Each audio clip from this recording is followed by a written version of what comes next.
Hari ini kita akan membahas sesuatu yang lebih penting dari sekedar komputer dan layar, yaitu transformasi digital dalam tatanan dan solusi pengelolaan rekam medis elektronik atau RME. Oke, tahukah Anda transisi RME bukan hanya soal memindahkan catatan kertas ke dalam sistem digital? Ini adalah tentang kecepatan menyelamatkan nyawa. Dengan akurasi data yang tepat, dokter bisa mengambil keputusan dalam hitungan detik. Mari kita lihat bagaimana kita mengelola agar mencapai service excellent. Pertanyaannya, mengapa pengelolaan RME harus tepat? Pertama, kita punya musuh bernama data kita. Jika indeks utama pasien tidak dikelola dengan benar, riwayat alergi atau pengobatan pasien bisa terpecah di dua nomor berbeda. Ini sangat berbahaya. Kedua, masalah keamanan. Data digital sangat rentan jika tidak diproteksi.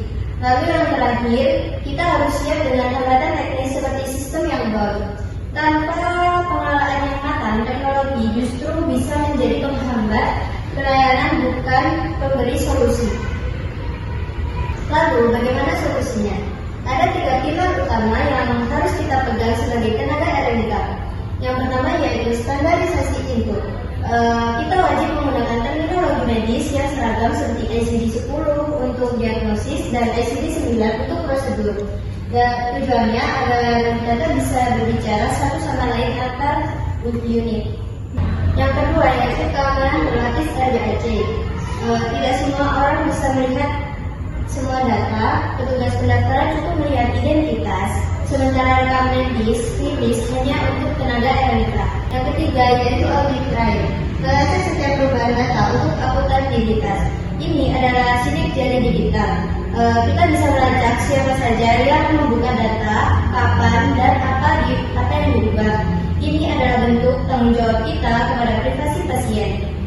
Jika strategi tadi dijelaskan, apa hasilnya? Yakni adalah dampak terhadap service excellent. Bayangkan jika waktu tunggu pasien berkurang drastis karena berkas tidak perlu lagi dicari secara manual di gudang. Finding data dari poli langsung terbang ke farmasi bahkan sebelum pasien sampai di loket obat. Integrasi antar unit inilah yang membuat pasien merasa dilayani dengan sangat profesional dan cepat. Ya, dari data tersebut terdapat 3 manfaat yang terlampirkan, yakni efisiensi waktu tunggu pasien, integrasi data antar unit, lalu kemudahan analisis data untuk laporan rumah sakit.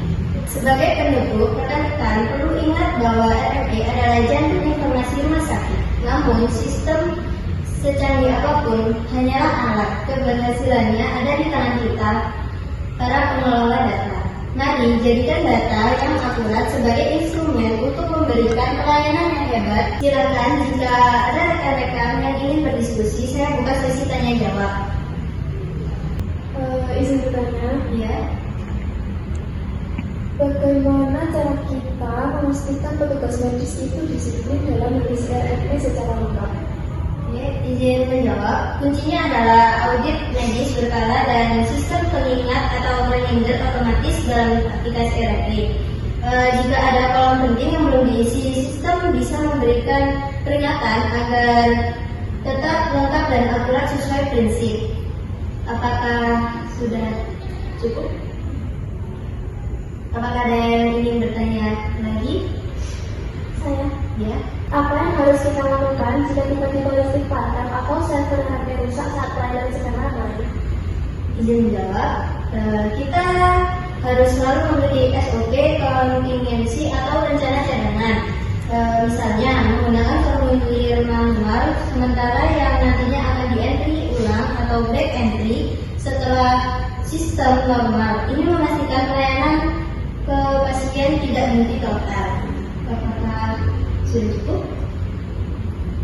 Sekian dari saya, terima kasih. Mohon maaf bila ada salah kata. Wassalamualaikum warahmatullahi wabarakatuh.